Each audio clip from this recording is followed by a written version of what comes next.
Assalamualaikum warahmatullahi wabarakatuh. Waalaikumsalam warahmatullahi wabarakatuh. Alhamdulillah, puji syukur kehadirat Allah Subhanahu wa taala, Tuhan yang Maha Esa, yang mana masih kembali memberi kita kesempatan hingga hari ini kita dapat kembali hadir dan berkumpul untuk melakukan P2K2, tentu dalam protokol kesehatan ya Bu ya, jadi tetap menggunakan masker.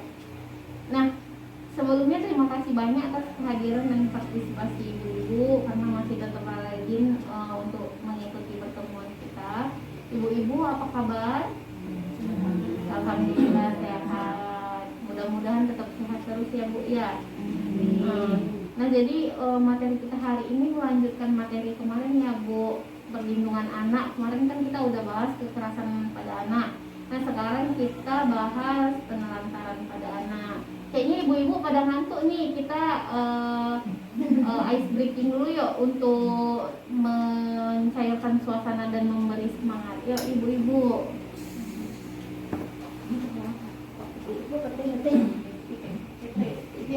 Kita tepuk pitik ya Bu, tepuk pitik tahu kan Bu? Ingat ya, tepuk pitik, pidik-pidik, ketok-ketok, pidik-pidik, ketok-ketok.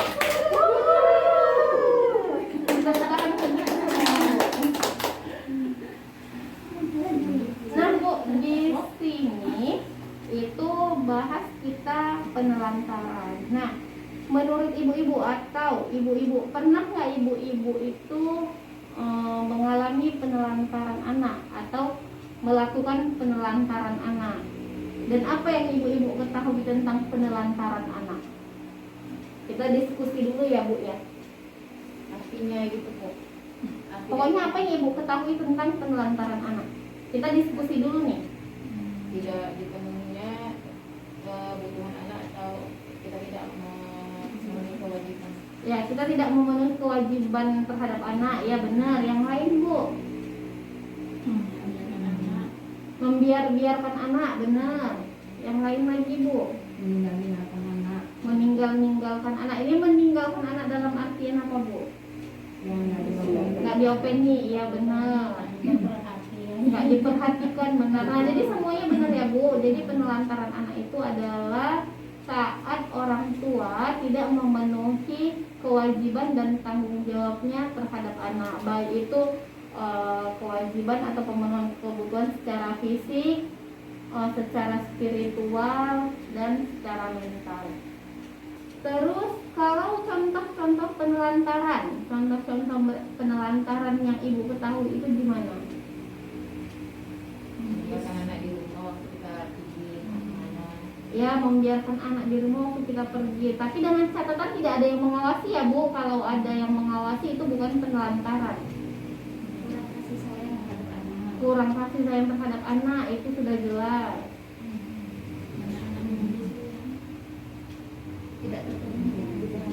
Iya, tidak terpenuhi kebutuhan anak. Jadi ibu-ibu pada pinter nih. Nah jadi Bu, penelantaran anak itu tadi tidak memenuhi kewajiban dan tanggung jawab orang tua terhadap anak-anak di rumah. Harus memenuhi kebutuhan utama anak ya Bu, sandang, pangan, papan. Jadi, nah terus selain itu juga yang paling penting Bu, harus kita itu memberikan perhatian dan kasih sayang pada anak.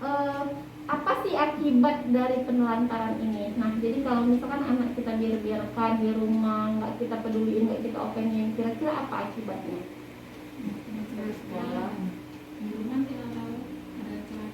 Malah sekolah, di rumah tiba-tiba nanti celaka gitu kan. Terus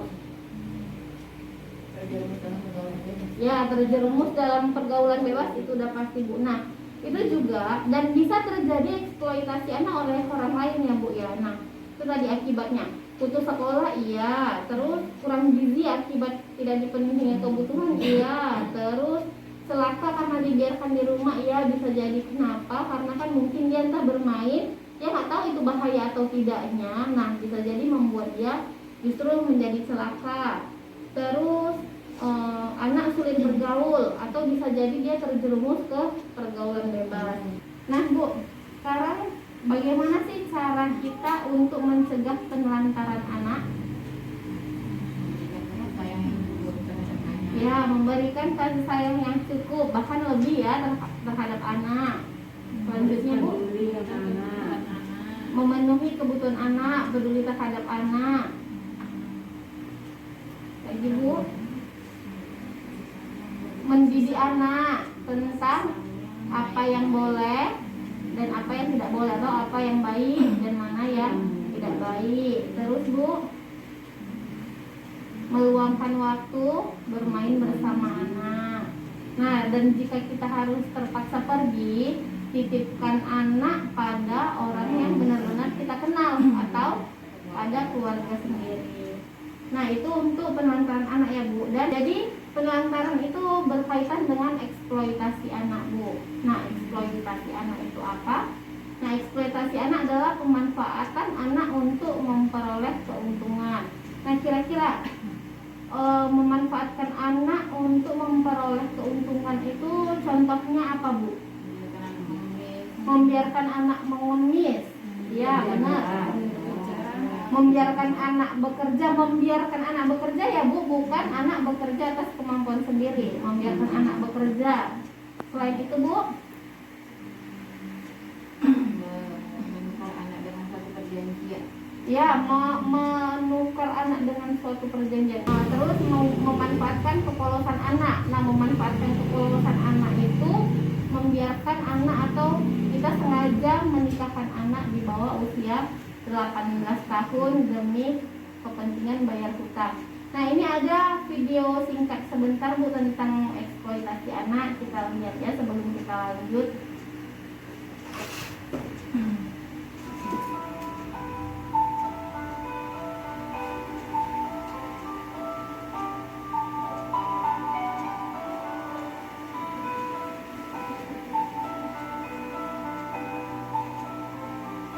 Namaku Yeni, aku berumur 13 tahun. Kerja di sungai setiap hari, mengumpulkan batu-batu sungai. Kecuali hari Minggu, aku libur. Ibuku dan saudara-saudaraku juga bekerja di sini, kecuali ayahku. Kami mengambil batu dari sungai, memasukkannya ke dalam kereta sorong, dan adik perempuanku membantuku mendorong ke darat. Kemudian kami memecah batu-batu itu menjadi lebih kecil, lalu menjualnya. Kerjaan ini berat sekali, sini juga sangat panas. Kakiku gatal-gatal karena air sungai yang kotor. Oke Bu, dari video singkat tadi, apa kira-kira hal yang bisa kita petik dari video itu? Bisa anak-anak lagi yang di bawah umur tidak masuk bekerja karena dia kehilangan waktu untuk bermain. Ya, nah harusnya anak di bawah umur itu tidak dipekerjakan ya Bu, karena dia harusnya masih butuh waktu bermain. Selain itu Bu, Lebih bilang kalau kerja berat sekali itu kan kasihan ya belum boleh dipekerjakan karena kan itu juga pekerjaan berat ya Bu, memecah batu, nggak layak lah untuk anak-anak. Selain itu Bu, lagi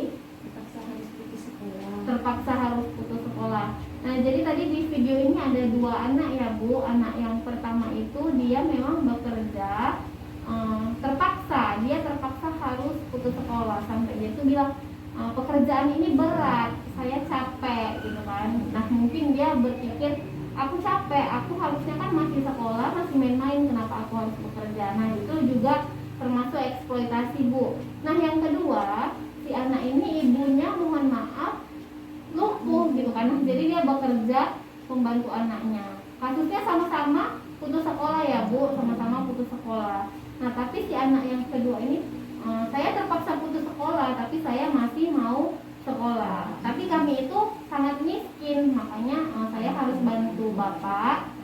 Sementara ibunya yang lumpuh itu jaga adik-adiknya di rumah. Nah, jadi itu Bu dari video ini. Sampai di sini Bu, kira-kira bisa dipahami Bu? Ya. Nah, jadi akibat eksploitasi tadi apa Bu? Anak-anak putus sekolah itu yang pertama memang, dan itu yang paling sering terjadi. Kedua Bu, anak-anak hilang waktu bermain. Itu udah jelas ya kelihatan karena kan memang anak-anak seusianya itu harusnya memang masih menikmati masa-masa sekolah dan masa bermain. Terus anak berpotensi mengulang kembali eksploitasi eksploitasi yang dialami. Contoh nih, anak-anak yang diajarkan ngemis, dipaksa ngemis. Nah, dia udah putus sekolah, dengan ngemis dia udah enak dapat uang. Nah, alhasil anak-anak itu muncul pikiran, oh ngapain aku susah-susah lagi sekolah, toh aku bawa plastik aja, bawa cup atau mangkok gitu ngemis, orang-orang udah kasihan, orang-orang ngasih aku uang gitu kan. Nah, itu juga tidak boleh, dia menciptakan atau berpotensi anak itu mengulangi hal itu kembali. Nah, terus untuk cara mencegah eksploitasi itu kita harus mengupayakan anak tetap sekolah. Terus selain itu kita juga harus mengenali orang-orang dewasa di sekitar anak. Jadi kita harus tahu anak itu main sama siapa, gurunya di sekolah siapa, guru ngajinya siapa. Kita harus kenal dan kita tahu latar belakangnya ibu-ibu. Terus kita itu tidak menyuruh anak bekerja yang mengganggu kegiatan bermain dan belajarnya, kecuali anak itu bekerja dengan keinginan sendiri. Contoh, Bu, ibu kan jualan, boleh dong aku bawa jualan ibu ke sekolah biar sambil-sambil ditawarin ke teman-teman. Nah, itu nggak apa-apa Bu, dengan catatan itu dia atas kemauan dia sendiri dan itu tidak memberatkan dia. Nah, jadi kalau sekedar dibawanya ke sekolah, mungkin dititipnya di kantin, nah itu tidak masalah, itu tidak termasuk eksploitasi.